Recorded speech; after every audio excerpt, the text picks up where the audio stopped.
السلام علیکم ورحمۃ اللہ وبرکاتہ۔ الحمد للہ وحدہ والصلاة والسلام علی من لا نبی بعدہ، اما بعد، اعوذ باللہ من الشیطان الرجیم، بسم اللہ الرحمن الرحیم۔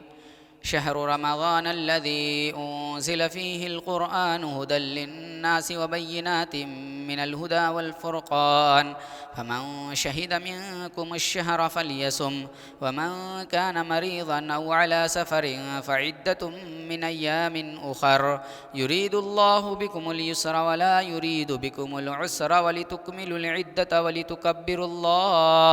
ولتکبروا اللہ علی ما ھداکم ولعلکم تشکرون۔ محترم ناظرین، رمضان المبارک کے مقدس ایام ہم پر سایہ فگن ہیں۔ یہ ایام بڑے ہی مقدس ایام ہیں۔ ہم سب کو ان ایام کی قدر کرنی چاہیے اور ان ایام کے جو حقوق ہیں ان حقوق کو ادا کرنا چاہیے۔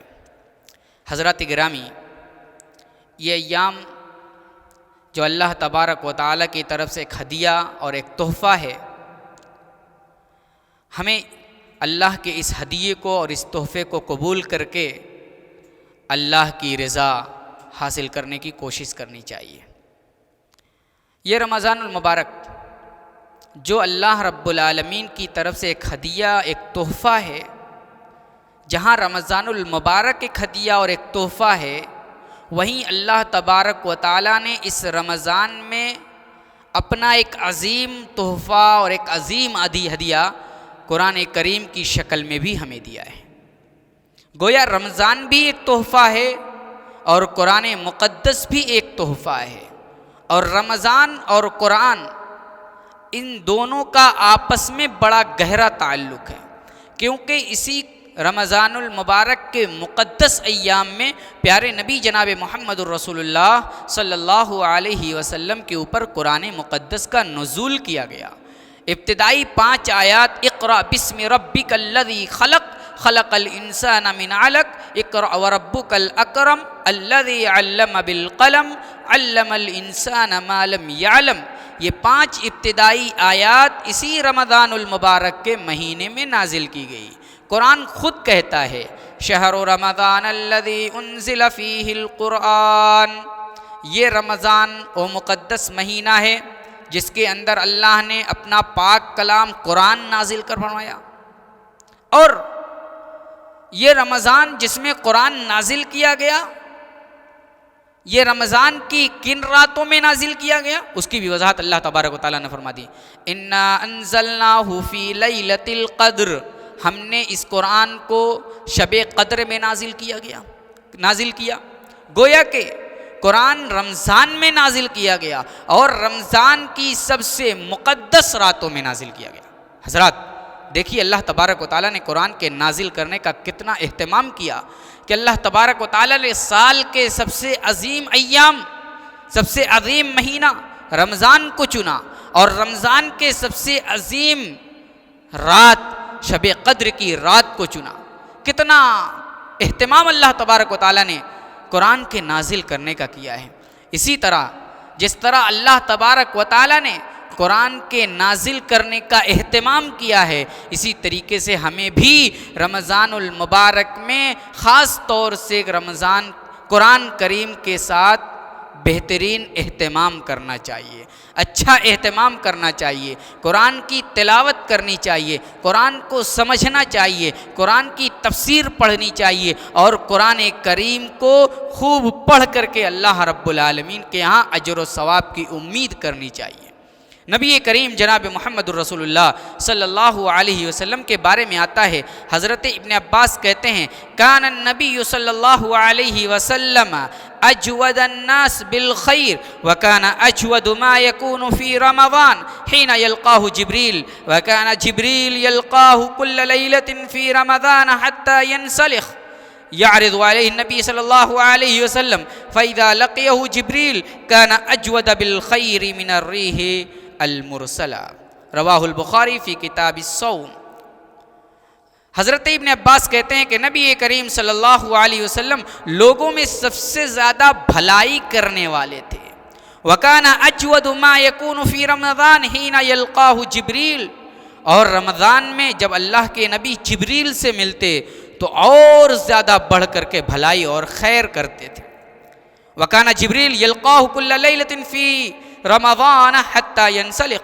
اور حضرت جبریل اللہ کے نبی سے رمضان کی ہر رات ملتے تھے یہاں تک کہ رمضان گزر جاتا تھا.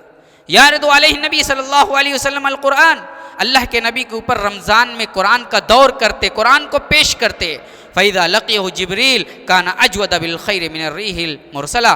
اللہ کے نبی صلی اللہ علیہ وسلم جب جبریل سے ملتے تو بھلائی کے کاموں میں تیز آندھی سے زیادہ بڑھ کر کے کیا کرتے تھے. تیز آندھیوں سے بھی زیادہ آپ بھلائی کا کام کیا کرتے تھے. تو اللہ کے نبی صلی اللہ علیہ وسلم حضرت جبریل سے روزانہ رمضان کی روزانہ رات میں ملتے تھے اور قرآن کا دور کرتے تھے. ایک قرآن اللہ کے نبی ہر رمضان پڑھا کرتے تھے حضرت جبریل کے ساتھ. اور جب اللہ کے نبی کا آخری سال تھا، آخری رمضان اللہ کے نبی کی زندگی کا تھا، تو آپ صلی اللہ علیہ وسلم نے حضرت جبریل کے ساتھ 2 قرآن کا دور کیا. 2 قرآن کا دور کیا صرف جبریل کے ساتھ. اس کے علاوہ اللہ کے نبی نماز میں، اس کے علاوہ اللہ کے نبی تہجد میں، اور اس کے علاوہ اللہ کے نبی اور بھی تلاوت کیا کرتے تھے. تو اللہ کے نبی جبریل کے ساتھ 2 مرتبہ آپ نے آخری رمضان میں قرآن کی تلاوت کی. تو ہمارا بھی فریضہ یہ بنتا ہے کہ اللہ کے نبی صلی اللہ علیہ وسلم کی سنت پر عمل کرتے ہوئے ہم قرآن کی زیادہ سے زیادہ تلاوت کریں، اور قرآن کی تلاوت کو ہم اپنا اوڑھنا اور بچھونا بنا لیں تاکہ اس قرآن کی تلاوت کا اجر اللہ تبارک و تعالیٰ کے ہاں خوب زیادہ لکھا جائے. اور یاد رکھیے اس قرآن کے پڑھنے کا، اس قرآن کو سمجھنے کا اور اس قرآن پر عمل کرنے کا بہت بڑا اجر ہے. اس قرآن کو پڑھیں، اس قرآن کو سمجھیں، اس قرآن کے مطابق عمل کریں تو ایسے لوگوں سے اللہ تبارک و تعالیٰ محبت کرتا ہے، ایسے لوگوں کو پسند کرتا ہے. اور یہ بھی یاد رکھیں کہ قرآن مجید کا ایک حرف پڑھنا 10 نیکیوں کے حاصل کرنے کے برابر ہے. اللہ کے نبی جناب محمد رسول اللہ صلی اللہ علیہ وسلم فرماتے ہیں، حضرت عبداللہ ابن مسعود کہتے ہیں کہ اللہ کے نبی نے فرمایا من قرأ حرفا من کتاب اللہ فلہ بہ حسنہ والحسنۃ بعشر امثالها لا اقول الف لام میم حرف ولكن الف حرف ولام حرف ومیم حرف. ترمذی کی روایت ہے، اللہ کے نبی صلی اللہ علیہ وسلم کہتے ہیں کہ جس شخص نے قرآن کا ایک حرف پڑھا اللہ تبارک و تعالیٰ اس کو 10 نیکیاں دے گا، اور 10 نیکیوں سے بڑھا کر کے قرآن کا جس نے ایک حرف پڑھا اللہ تبارک و تعالیٰ اسے 1 نیکی دے گا، اور وہ 1 نیکی 10 نیکی کے برابر ہوگی. اللہ کے نبی فرماتے ہیں کہ الف لام میم، یہ میں نہیں کہتا کہ ایک حرف ہے، بلکہ الف ایک حرف، لام ایک حرف اور میم ایک حرف ہے. یعنی الف لام میم یہ 3 حرف اگر ہم نے پڑھا تو 30 نیکی حاصل کر لی. کتنا بڑا اجر، کتنا بڑا ثواب ہے اس قرآن کے پڑھنے کا. اور یہ بھی یہ بات یاد رکھیں، اللہ کے نبی صلی اللہ علیہ وسلم کی حدیث عمومی ہے. عام دنوں میں اگر ہم پڑھتے ہیں تو یہ 10 نیکیاں ملیں گی، اور اگر خاص دنوں میں پڑھیں یعنی رمضان کے خاص ایام میں پڑھیں تو جب ان ایام میں دیگر نیکیوں کا ثواب بڑھ جاتا ہے تو قرآن کی تلاوت کا ثواب بھی 10 سے زیادہ بڑھ جائے گا، اور اللہ تبارک و تعالیٰ اپنی مرضی سے جسے چاہے جتنا زیادہ ثواب دے. تو اس رمضان المبارک میں قرآن کی تلاوت کریں، اور یاد رکھیں قرآن کی جتنی زیادہ تلاوت کریں گے اتنا زیادہ فائدہ ہوگا. کیسا فائدہ؟ ایک فائدہ تو یہ ہوگا کہ ہم قرآن کے پڑھنے کی وجہ سے اپنے چہرے پر نور دیکھیں گے، قرآن کے پڑھنے کی وجہ سے چہرہ منور ہو جائے گا. دوسرا فائدہ، قرآن کے پڑھنے کی وجہ سے گھر میں برکت ہوگی. تیسرا اور سب سے عظیم فائدہ یہ ہے کہ قرآن کے پڑھنے سے اللہ تبارک و تعالی قیامت کے دن قرآن کی شفاعت کرائے گا. پیارے نبی جناب محمد رسول اللہ صلی اللہ علیہ وسلم فرماتے ہیں، حضرت عبداللہ ابن عمر راوی حدیث ہیں، کہتے ہیں الصیام والقرآن یشفعان للعبد یوم القیامہ، کہ قرآن اور روزہ یہ قیامت کے دن بندے کی شفاعت کرے گا. روزہ آئے گا، ای رب انی منعته الطعام والشہوات بالنہار فشفعنی فی، اے اللہ اسے میں نے رمضان کے دنوں میں کھانے پینے اور شہوت سے باز رہنے کی، شہوت سے روکا رہا، کھانے پینے سے روکا رہا، میں نے ان کو شہوت سے بھی روکا رہا، اور ساری جائز خواہشات کرنے سے میں نے اسے منع کر دیا تھا۔ اے اللہ اس نے تیری رضا کے لیے ان ساری چیزوں کو چھوڑ دیا تھا، فشفعنی فی، میری شفاعت قبول کر لے۔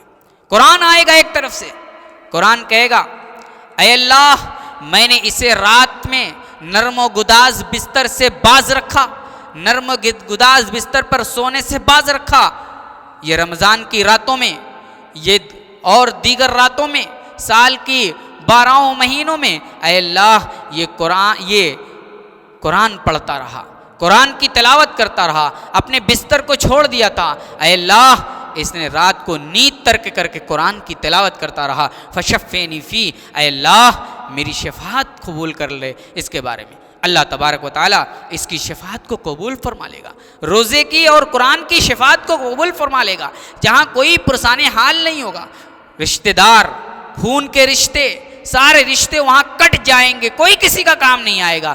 رشتہ کام آئے گا تو قرآن کا رشتہ کام آئے گا، رشتہ کام آئے گا تو روزے کا رشتہ کام آئے گا، رشتہ کام آئے گا تو نیکیوں کا رشتہ کام آئے گا۔ تو حضرات گرامی اس رمضان میں اپنا معمول بنائیں قرآن کی تلاوت کرنے کا، اور قرآن کی تلاوت کرنے کا ایک شیڈیول بنائیں تاکہ یہ شیڈیول ہمیشہ برقرار رہے، پورے سال تک ہم قرآن کی تلاوت اسی شیڈیول کے مطابق کریں، اور اللہ سے دعا بھی کریں بار الہ ہمیں قرآن کی تلاوت کی توفیق دے۔ اور یاد رکھیں قرآن کی تلاوت کرنے والے، قرآن کو اپنا خاصہ بنانے والے، یہ اللہ رب العالمین کے خاص بندے ہیں۔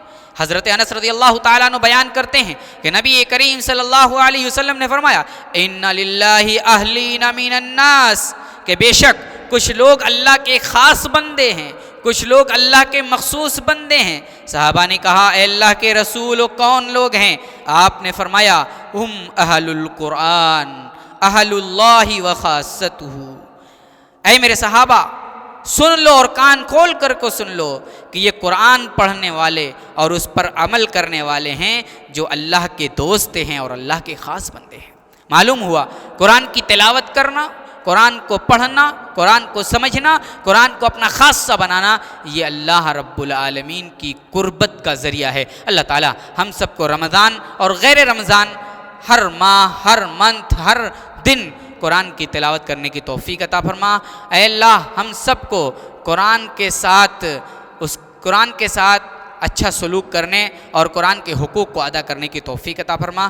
اے اللہ ہم سب کو قرآن سے ہدایت حاصل کرنے کی توفیق عطا فرما۔ اے اللہ جو ہم میں سے قرآن نہیں پڑھتے یا قرآن کے راستے اور سیدھے راستے سے گمراہ ہو چکے ہیں، اے اللہ انہیں سیدھے راستے کا راہی بنا دے۔ اے اللہ رمضان میں کچھ ایسے افراد بھی ملیں جو انکار حدیث کے فتنے کے شکار ہیں، اے اللہ تو انہیں انکار حدیث کے فتنے سے توبہ کی توفیق عطا فرما۔ کچھ ایسے لوگ بھی ہیں جو بیچارے تراویح کے منکر ہیں، جو تراویح کو بدعت کہتے ہیں، جو تراویح کو کہتے ہیں کہ یہ کوئی ایسی چیز نہیں ہے، صرف عرب کی تقلید میں یہ سب ہو رہی ہے۔ اے اللہ تو انہیں صحیح سمجھ عطا فرما تاکہ وہ قرآن اور حدیث کو صحیح طرح سے سمجھیں، اپنی عقل اور اپنا دماغ اس میں نہ لگائیں۔ اے اللہ تو ہم سب کو انکار حدیث کے فتنے کو فروغ کرنے کی توفیق عطا فرما۔ السلام علیکم ورحمۃ اللہ وبرکاتہ۔